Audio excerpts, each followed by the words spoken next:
Alors, la création d'un imprimé d'après une image JPEG, une image qui serait soit le tissu vectorisé ou une image qui aurait été prise d'Internet. Quand on veut utiliser ces images-là pour faire des nuances, bien sûr, on peut reproduire les motifs. Quand c'est des motifs simples, des fois, c'est plus facile de les reproduire directement que d'aller essayer de les vectoriser. Je vais quand même vous montrer la technique de vectorisation parce que des fois, c'est beaucoup plus rapide. Donc, le premier élément que je vais faire, c'est aller repiquer ici mes couleurs. Parfois, c'est pas nécessaire de repiquer des couleurs. L'ordinateur est capable de faire des bons choix puis d'aller repérer lui-même les couleurs, les bonnes couleurs. Mais si jamais c'est pas le cas, on va avoir à utiliser ici nos propres couleurs. Donc, je sélectionne mon image, je vais faire vectorisation de l'image et je vais aller chercher ici les paramètres pour aller chercher le mode couleur. Donc, plutôt que d'avoir le mode noir et blanc. Par défaut, l'ordinateur va me mettre quand même beaucoup de nuances. Ici, ça a l'air de rien, mais il y a quand même 30 nuances ici. Donc, il va chercher vraiment des petites subtilités au niveau des rouges, des bleus, des noirs.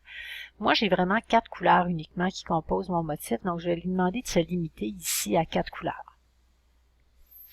Donc, l'ordinateur va recalculer, et comme c'est des couleurs qui sont vraiment franches les unes par rapport aux autres, il n'y a pas vraiment de difficulté à aller chercher ces couleurs-là.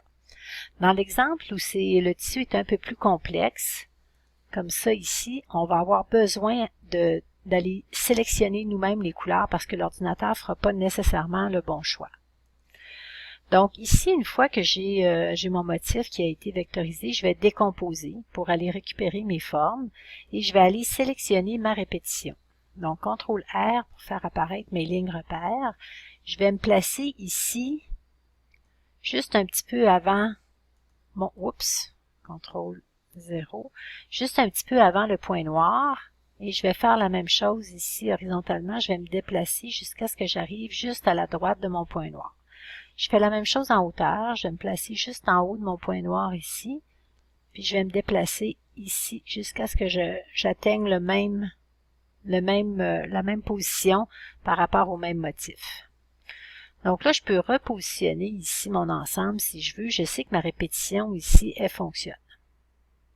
Donc, une fois que ma répétition est correcte, que je sais qu'elle est vraiment là à l'intérieur de ce carré-là, je vais utiliser mon outil rectangle et je vais me tracer un rectangle directement à l'intersection ici de mes lignes repères. Ça, c'est ma répétition. Le rectangle sélectionné uniquement, je vais utiliser la technique diviser objet inférieur pour aller couper à travers mon motif, aller couper ma répétition.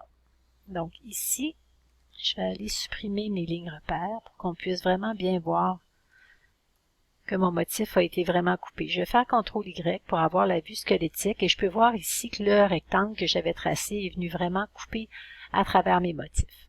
Donc là, je peux sélectionner avec la flèche blanche plus tous les objets qui se trouvent à être à l'extérieur ici de mon rectangle qui détermine ma répétition.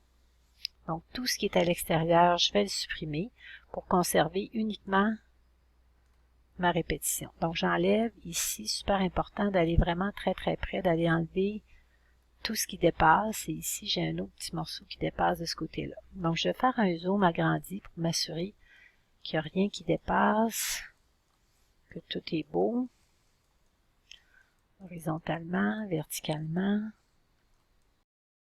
CTRL 0. Donc, une fois que c'est fait, CTRL Y pour faire réapparaître mon motif, je vais le... Oups, ici j'ai quelque chose dans la partie du bas. J'ai un petit point dans la partie du bas que je vais aller supprimer.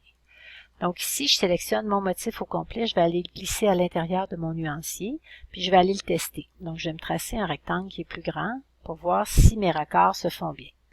Donc, si je regarde ici, je peux voir mon motif. Ma répétition est bonne. J'ai pas vraiment de bris dans ma répétition. Si je me place un petit peu plus en zoom agrandi, je peux voir qu'ici, j'ai peut-être un petit accroc, mais il n'y a pas vraiment rien là, qui accroche.